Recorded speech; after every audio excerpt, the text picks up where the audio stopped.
Welcome, everybody, to another episode of the Journey to Happy podcast. I am Olga, your host, and today I am here with Micheline Barb, who is a friend of mine. I'm going to call you a friend, Mich. Why not? Yes. Her and I have an old history, long history. I don't even know how to word this, but we met when we both worked in child welfare here in Ottawa.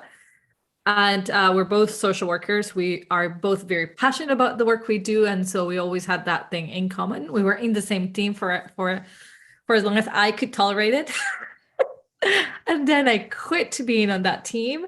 But we've known each other for a long time, and I've had the privilege of coaching Micheline over the last few years, and I really do thank Micheline. I don't know if I've ever thanked you for that, but it's so much more special when somebody you know personal in your personal life or in your professional life chooses you as a coach. I don't know if you have ever thought of what that means to me, but that it's huge for me to know that I've built that trust somehow, and that you chose me as your coach. Like, I get watery eyes. It's a big deal for sure. Somebody who doesn't know me, who has an idea of who I might be and chooses me, it's a big deal. But somebody who knows me, who has seen me, at my best and at my worst, working and trying life, and still chooses me as the coach, it's very, very significant to me. So thank you for trusting. Olga, you're gonna make me cry. We haven't even started yet. So Micheline is, I'm going to let you introduce yourself, but I wanted to give you guys context why she's invited into the podcast. Is not only because I love her in all possible ways, but she is part of my Becoming the CEO of Your Own Life coaching group. And I've asked her to come to talk about how to be in the middle of overcoming, if you know what I mean, be in the midst of something happening to you while still feeling like you've made it. Well, feeling like you've made it already, like feeling like you don't need to make it to the other end to find this sense of joy and happiness and fulfillment with your life the way it is. And you'll hear more about why I'm inviting Micheline to talk about this, and you'll hear about her story. But that is the subject that I really feel so strongly in my heart to bring into this episode, into this whole podcast, is not becoming. We're always looking after becoming somebody, becoming the best version, getting to the best life. But what about coming home to who we are, being the most authentic, and the healing happening while we're in that process of being who we are, not becoming anything, but being who we are, which I think is what you're doing so beautifully, Micheline, right now, is just coming home to you and then just being really embracing of what that is, even though, quote unquote, you haven't made it to the other side where all things are perfect, when you're still trying to figure it out. So that's what I want to leave the audience with. This is what we're going to be talking about. I think is very pertinent to anybody who might be in the midst of struggling with something and thinking, like, if only I could be on the other side, I'll be experiencing all the great things. And I know some of the conversations we have in this podcast is of stories of people who were here and now are here. But I really want to tune into the process, the in-between, and how can we still be happy, especially if we choose to do the work. So Mitch, why don't you just introduce yourself and then we get started? Well, my name is Micheline. I am happily married to the love of my life, and I am the mother to two fur babies that just, light up my life. And yes, and I work in child welfare, where you and I first met, Olga. So that's a bit of me in a nutshell. I'm, I think, like any of your clients, the atypical perfectionist. And, always on the go. And yeah, well, that used to be me, I guess, right? A little bit, but just, I had to put that out there. But yeah, that's me in a nutshell. And, Olga, we've been working together for a little over 2 years now, I think. Hey, time flies. Time flies. I guess I thought it was before pandemic, but maybe it was during pandemic. It was right before the pandemic hit. Okay. We started working together. Yeah, right before the pandemic. But after I gave birth, right? I wasn't pregnant. Yes. No, you weren't pregnant. No, you had a beautiful baby boy. There you go. So yeah, I measure everything by COVID and or my son's age. Like, it's my new way of measuring life. All right. So that's Micheline. You know what you forgot to say? Um, that your fur babies we might hear throughout the recording of this Oh, episode. No, we're not gonna hear them. no, Oh, no. I've made sure that I've tagged my husband. I'm like, you're on puppy duty. because normally we hear them and they're the cutest. They're so cute. They fit right under her blanket. I love them. I wish, like, I have a bit of fur mom jealousy that your dogs can just be on your lap and you can take them places. Meanwhile, people are avoiding me going places because of my doggies. Okay, so we won't hear them. We might hear mine, not Michelin's. But also, you forgot to say you're a big lover of nature. Now, I cannot think of you without thinking of nature. For some reason, Michelin, I Yes. paired the two things. So I think that's an important element to share because I personally I think of you when I think of nature as well. All right, so Mish, you are concluding 1 year of CEO, but this is your second year doing becoming the CEO of your own life. This is your second year. This is I've done a few programs with you, Olga, and Yeah. I think I've done Reset, and I've done, is it a year and a half? I can't remember. Yeah, it all blends in, Olga. So yeah, but Well, here we are. yeah. But you were invited here because you want to, like, I don't know, how do we break this down? We tell them like a little bit about what you've been struggling with over the last year, or has it been two now?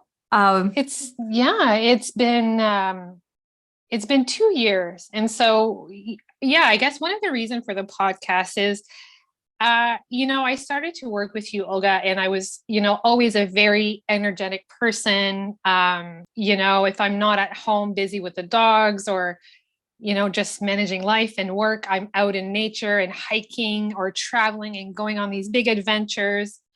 And then I fell ill, I guess is the best word to say it. And I got hit hard. I was no longer this energetic person. I was, in bed 20 hours a day, lethargic, having to rely on my husband for the simplest tasks. And so that was very humbling. And that's a bit, I guess, is what is brought us here is how did I guess manage going through all that and what has brought me here today. And of course, you hear my voice, I'm energetic, I'm doing so much better, right? I wanted to point that out, that yes, so much better. But there's been some struggles, definitely. And, Olga, I would not have been able to manage these struggles and the thoughts and everything that comes with being ill if it weren't for you. I every day I am so grateful for the lessons learned. And so is my husband, right? Because we're going through this together. And despite life's challenges, life is still great and life is joyous. And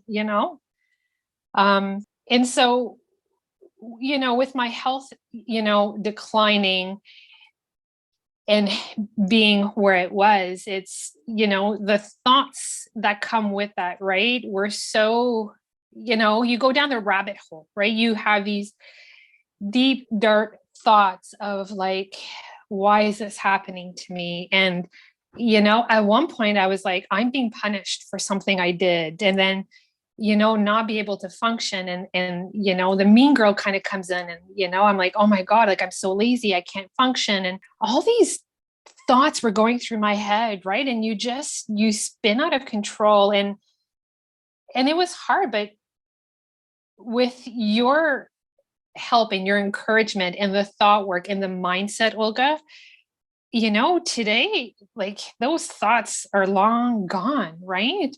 And I guess for me, it's like you have a choice regardless, right? You can choose to have these dark thoughts that bring you down, or you can choose to have a healthy mindset, right? Which has brought me here. And I know we can talk about it, and I'm still in the midst of it. And it sounds easy, but it's not, right? There was so much work, and you've repeated things to me so many times, like Michelin, like you need to trust, right? That was a big thing. You need to trust that you are where you are. And I'm like, what do you mean I need to trust? Like, this is I can't, this is BS, right? I'm like, I can't. And there's no signs that I'm getting healthier or better, right? So how can I trust, right?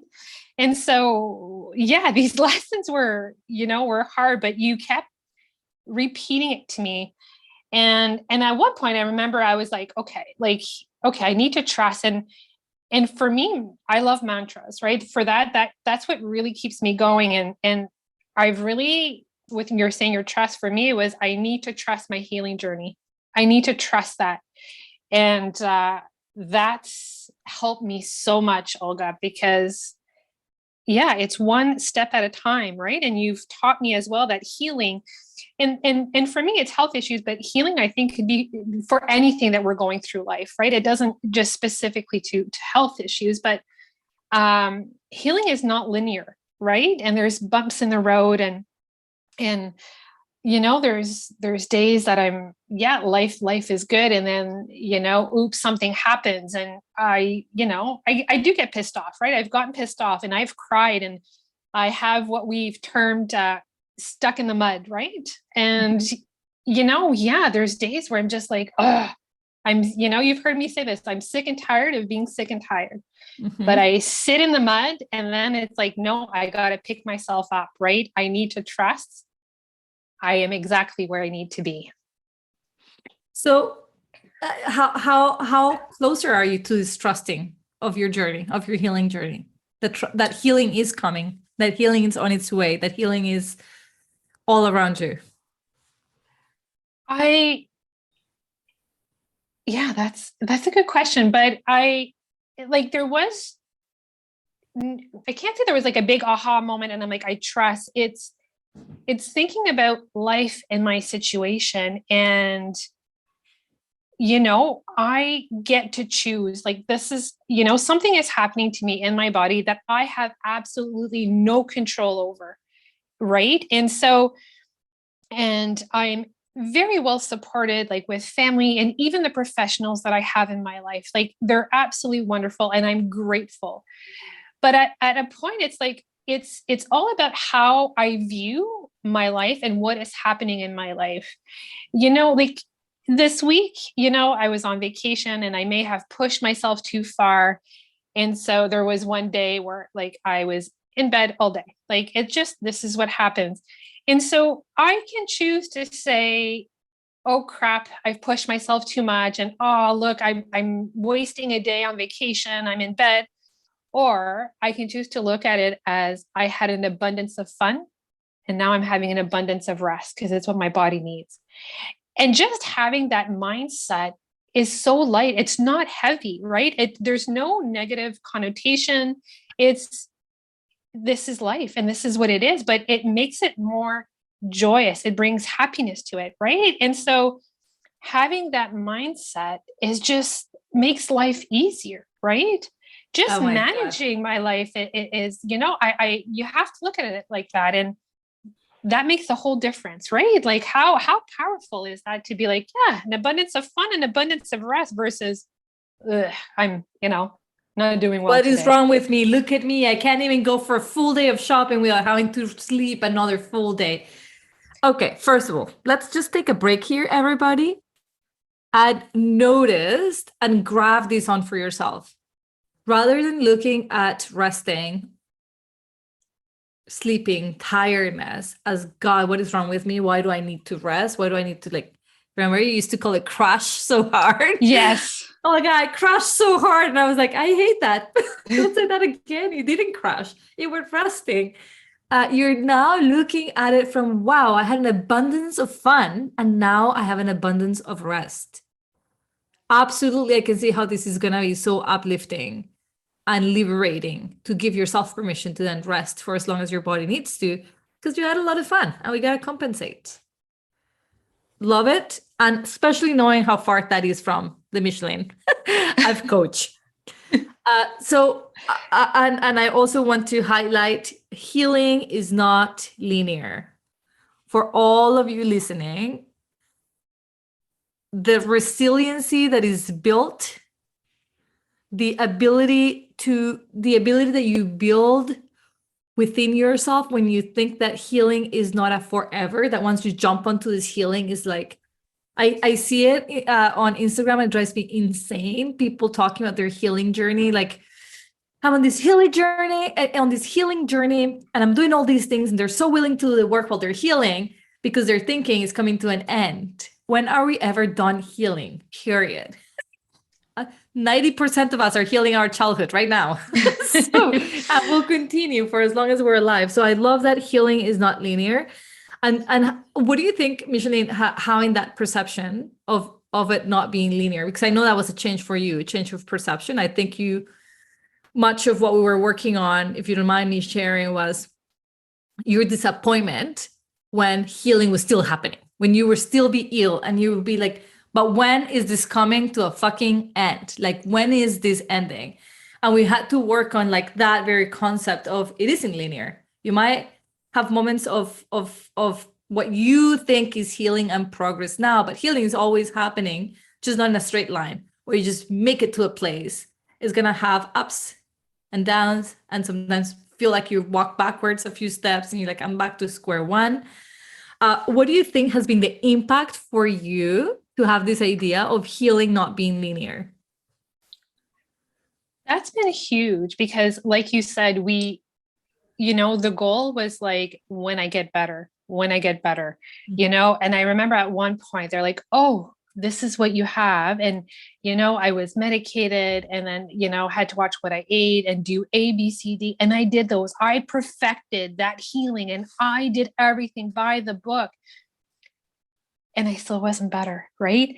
And it steals living in the moment. Right. Because all your focus is when I get better, I'll be able to do this. When I get better, I will conquer the world. When I get better. Well, if I had continued that mindset, right, we're 2.5 years into this healing journey, that's a long time, right? And I would have lost that in between, that living in the moment and enjoying life now, because I don't know what tomorrow holds, right? We don't. And so I stopped chasing that because it was robbing me of my energy, of my joy, and just being in the moment. And it doesn't mean that I stopped living. Like, I am still living a great life and I am doing things that I never thought I would ever do, Olga. I've always said I will never have a cottage. Well, I'm building a cottage. I am going to be making a business out of this cottage. I always said I will never do this. So I am still doing things that I never thought possible. I am still living life. I'm not waiting for that end, right? Where I get to that point, like, when I get better. Life is a journey, and I'm embracing this journey. And I've adjusted. I have more energy in the morning. And so I do what I can in the morning, and I know in the afternoons I rest. But life is still good, right? I'm not waiting for that end result anymore. I am being in the now. That's so good. Like, I did 5 million little dances here for anybody who has not seen me, cannot see me. Okay, I don't want to. I want to organize my thoughts because this was so good. How many of us are constantly waiting for when summer gets here, for when the weekend gets here, for when we retired? And I love what you said. By doing so, we're missing life. Because life is in progress right at this moment. And for you, waiting until you have a diagnosis, a proper diagnosis, like a for sure diagnosis, or when you feel like you used to, there was like this process of comparison a lot, that was bringing so much suffering, where, well, in the past I was able to do this, now I can't. And like that reflection was just so draining to yourself. It wasn't bringing you anything good because you kept trying to catch up to, or go back to Micheline. I'm going to say from 1991. The Michelin that could like be go. Perfect. Like, when I met you, you had 2 jobs. Yes. That to me sounds insane today. Like, you had 2 jobs. One was after hours, which indicated you could be on call on weekends at 2 a.m. like you were, and like for something pretty severe, like investigating child abuse, right? It wasn't like your part-time job was at, I don't know, at a Tim Hortons serving coffees. It was like highly stressful, as your full-time job was. And And then you're like the social worker of your own families, like as most of us, we're like the go-to helpers within the family. And so you had such a, like you said, busy lifestyle. And you had a period of time where you were comparing who you are being right now with this condition where you have to process stress, like in a way, such a blessing in a way, because it's teaching you like that life balance that we're all after. Like do, but rest. Do, but rest. Like one has to come with the other.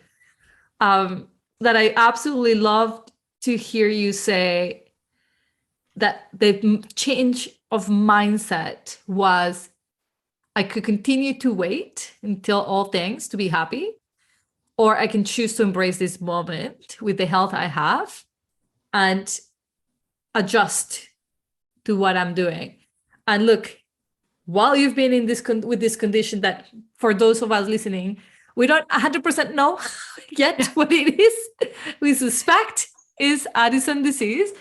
All arrows point to that direction, but you haven't had like an official full-on, right, diagnosis.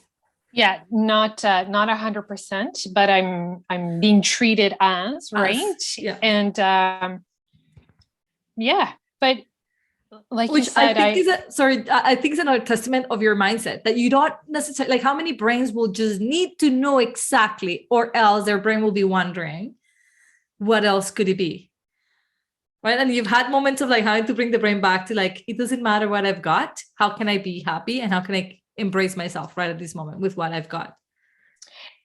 Yeah, and that was hard, right? And like you said, the comparison, right? And it's so funny because I'm like, I didn't compare myself to others as most people do. I compared myself to old me, and I want to get that back. And that was some hard work too. And doing some reflection. I'm like, so let's say tomorrow, I 100% have Addison's disease. What is that going to change in my life? Absolutely nothing. It just means that my healing journey is going to change, right? Like in terms of, but I'm still me. I'm still 100% me. I'm still going to wake up tomorrow and I'm still going to be a fur baby mom and I'm still going to have my husband. And the hopes is I'm going to have more energy, but I have zero expectation. I'm just, I'm going to take it one day at a time. And I don't compare myself anymore to that person. And, I've always said, like, if and when I get to 100% energy again, I don't want to be that old me. I don't want to. I want to enjoy, embrace life and pour my energy into my family. And like you said, nature is such my happy place. And, I want to spend more time in nature and more hiking and things like that. But I'm very, very mindful of what my life could look like, but I'm not even spending energy on that. I'm spending energy on today and what is today going to look like. I'm so happy we're recording this and people can come back to this concept over and over, because I don't care what you feel really stuck by right now, like blocked, whether that's mental health or a bad marriage or a physical health condition. To hear Micheline's experience of what it's like to just be in the moment and not wait for the happy marriage, to then you be able to be happy, or for health to be fully 100% for you to then be able to give yourself permission to be happy. That is what this episode is all about, and what, Micheline, you have done in such a beautiful way for your own life. You've grafted onto not necessarily wanting or needing to change the circumstances, but accepting the circumstances, trusting that this is exactly where you need to be, like you said, and then adjusting to it. My mom once told me that the smartest people adjust to the change of circumstances.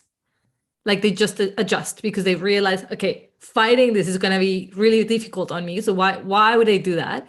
And they utilize their brain, their intelligence to adapt. You will be one of the people my mom will say, she's so intelligent. Oh. You've adjusted. You've adjusted to what is, and you keep adjusting because you keep getting new senses of like, oh, this is my bed. We're going to try this. And you've put so many things, trials and errors that you have to go through that we're minimizing here because we don't have all the time in the world. But how many medicines you've had to test, how many paths of potential healing that didn't go the right way? How many times did you have to like come back to square one, literally feel like we're back to square one, is not what we thought it was? Or we will have all of our hopes on one test and the test comes back and is like, nope, it's not it. We're like, what? It's been such a mindset, such a management of your own mind and of your own emotions to get to where you are today, which is not, we don't have a final answer. We don't know what exactly is going, like the future is going to hold, but we know that today you understand what adjustments you have to do to your day to day in order to do all the things. And that's the best part, Micheline. You haven't taken time off work entirely. You haven't stopped being a fur mom. You haven't stopped building your dream cottage and even looking into creating a business with this. Your marriage hasn't been sacrificed because now you're like in this shitty mood all the time because you're not feeling well. How, like, what would you have to say to somebody who's listening to this and thinking like, oh my God, I'm grabbing this one area of my life that's not working well and I'm utilizing it as a reason or as an excuse to not be happy in all areas of my life. I'm just putting my life on hold right at this moment. Until that gets resolved, then I can start looking at like, how can I possibly be happy? But until that's not resolved, which is a mindset lie in your head, like a thought error, you can be happy today, regardless of your circumstances. Happy is within you, which is why I think this episode, we might title it Coming Home to You. Scratch becoming you, no, come home to you. Because that's, I think what we're seeing, Micheline, is you're shedding layers of who you were not, and you're becoming more and more you, authentic you. Yes. Yes. And this can apply to anything, right? How many people are like, I'll be happy when I lose 20 pounds. I'll be happy when I make $1 million, or I'll be happy when I get that promotion. And well, why wait, right? Why delay that, right? Because we're always going to be chasing something, right? In order to make us happy. And so it's all about perspective and how you view things, right? So there's nothing wrong with wanting those goals of being making that $1 million, but choose to be happy now without it, right? And it's so really good. It's really choosing, and trust me, like I can sit here and there's been moments of, trust me, of crying and swearing and being like, oh my God, like sitting in the mud, right? Trust me, I've been angry and frustrated and all those emotions in between, right? During this journey.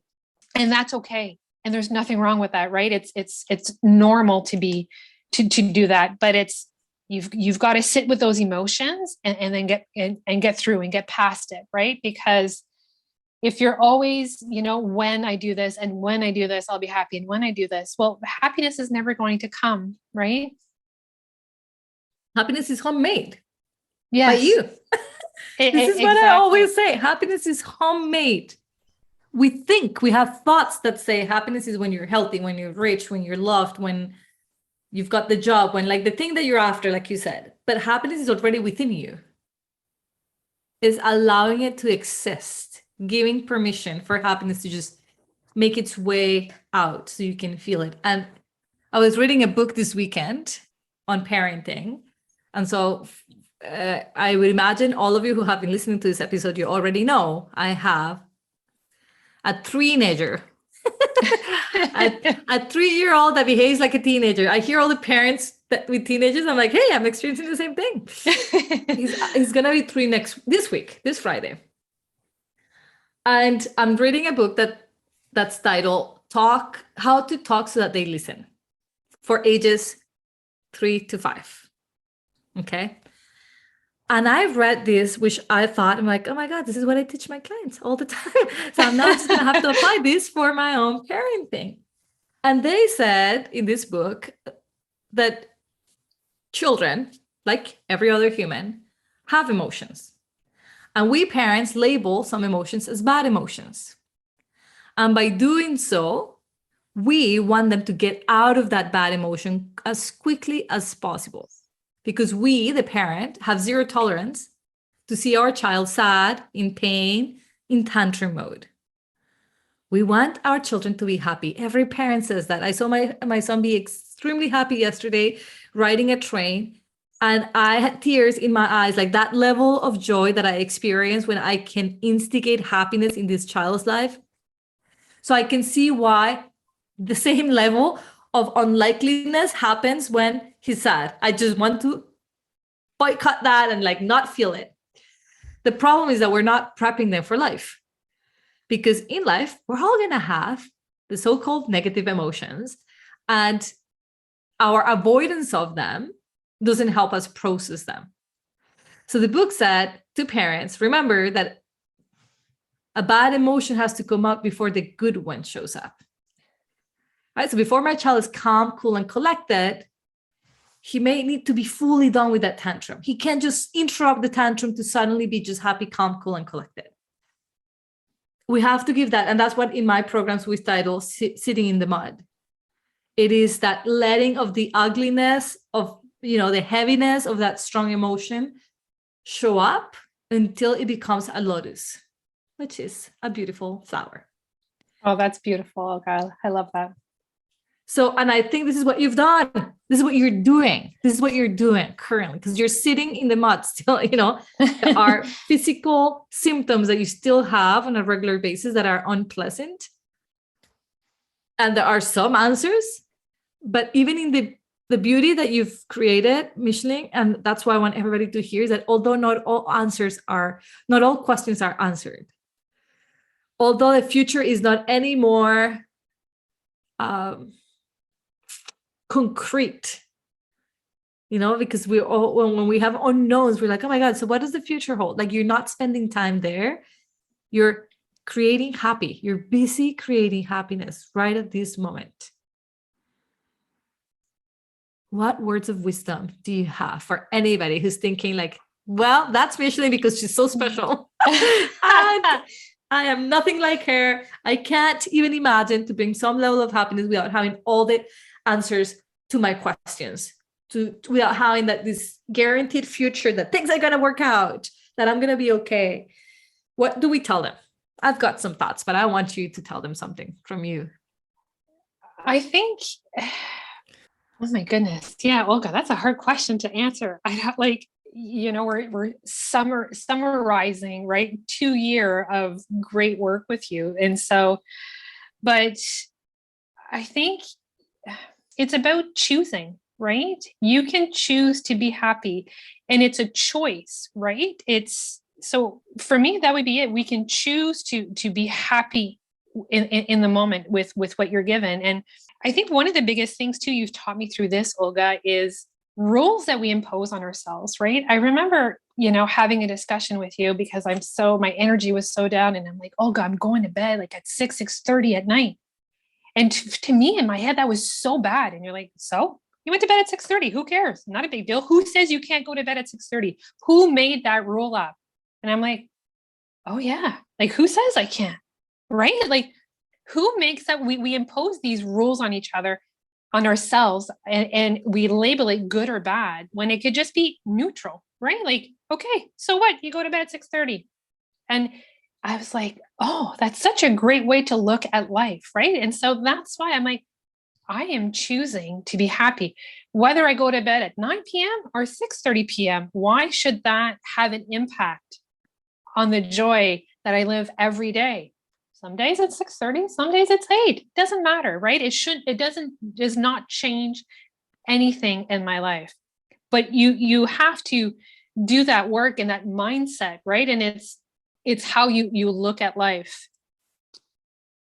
I love the word choice because it gives you full responsibility, which is what becoming the CEO is all about, right? Like, yes, my Reset Your Mindset program is to give you tools to start resetting your mindset.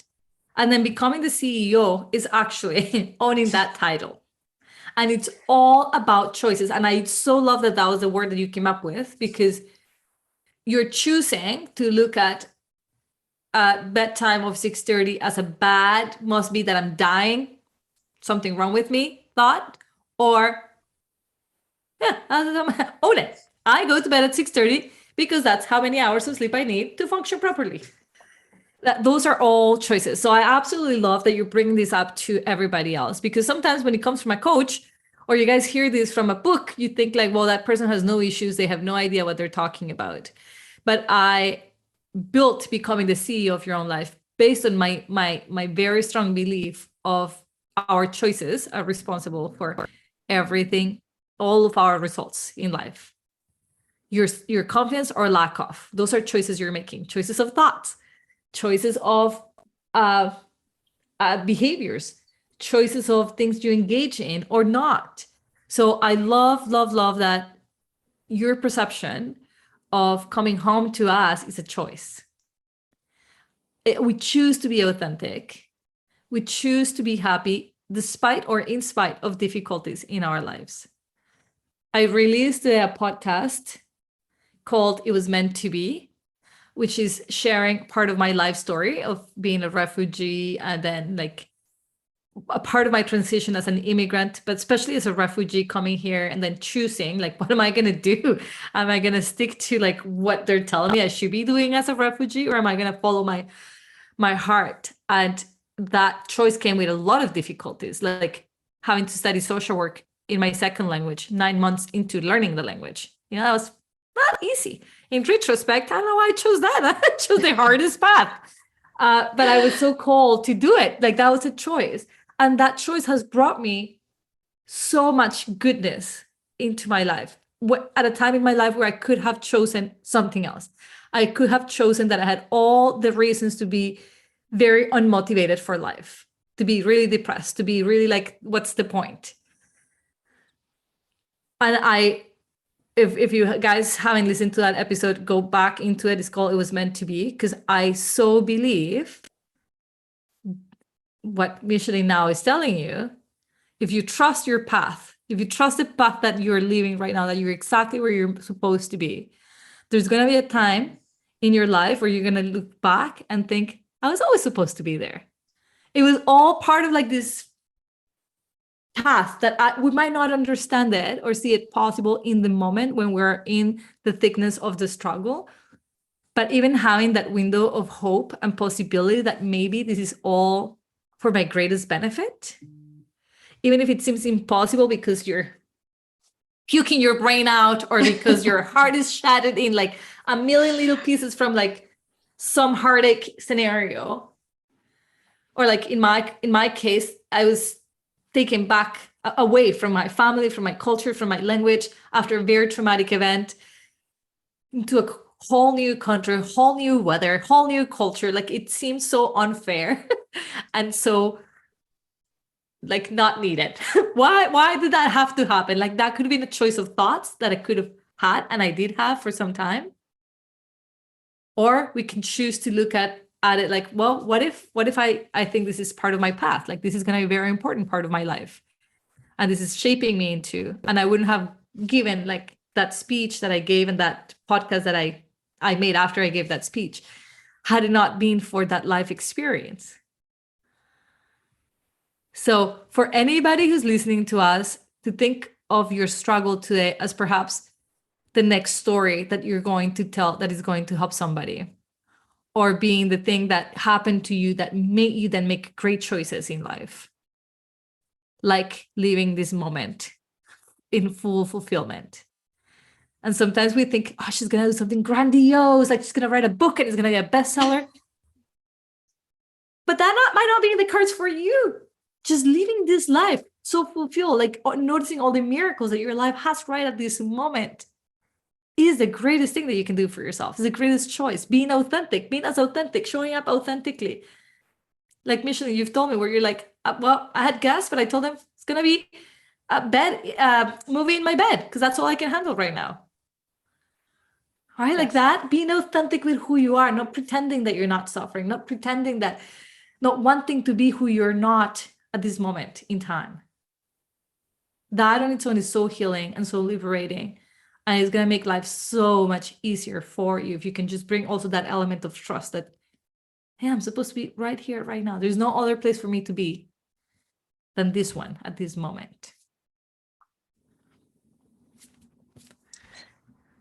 What else do we tell them? Anything else that you want to close with?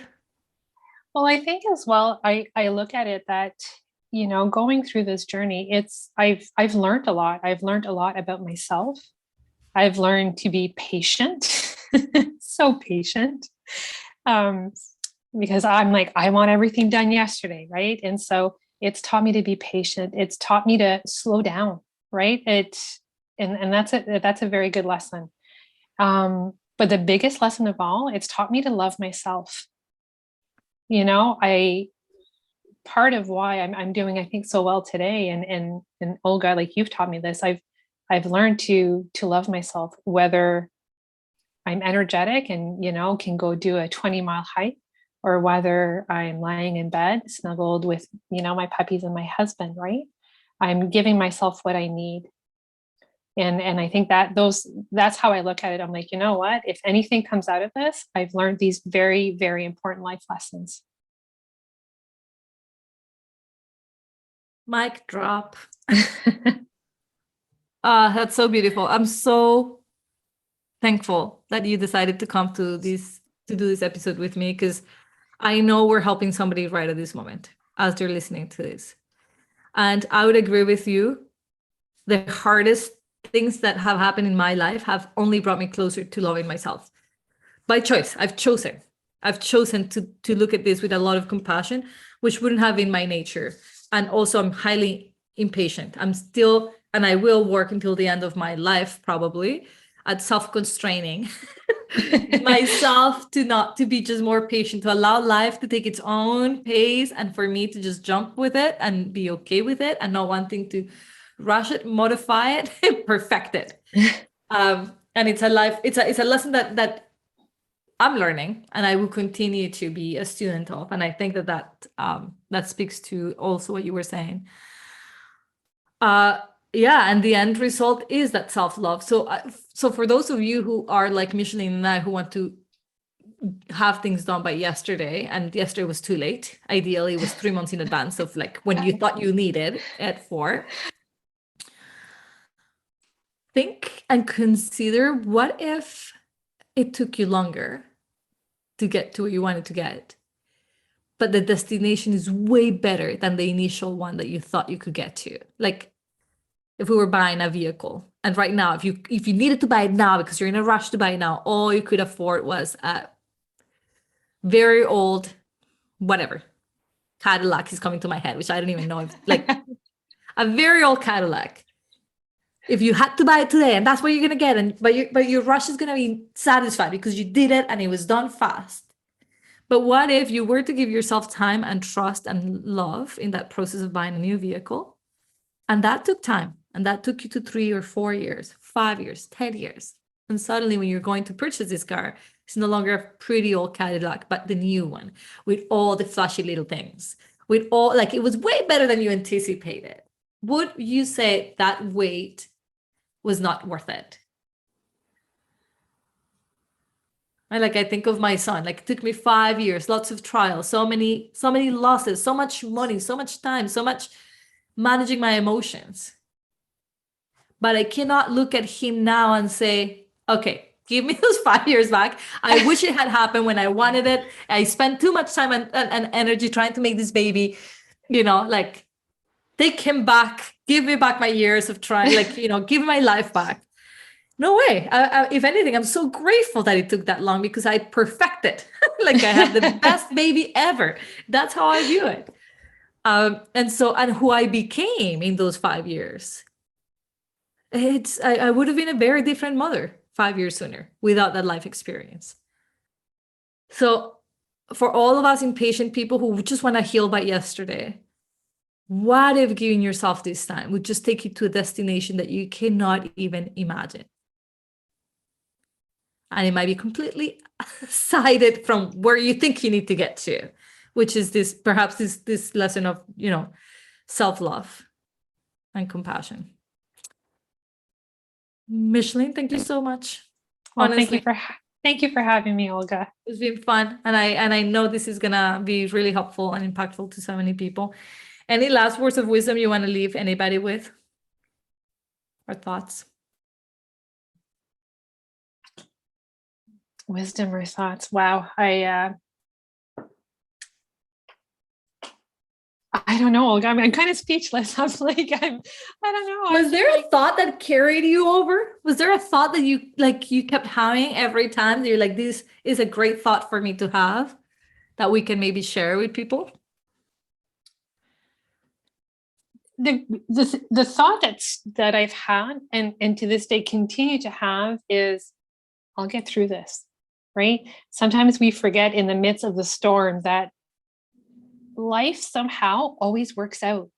And we forget that sometimes because we're so stressed out, right? Or we're thinking of all the possibilities of how things can go wrong, right? And we're in the midst of that. And sometimes when you take a step back, it works itself out, right?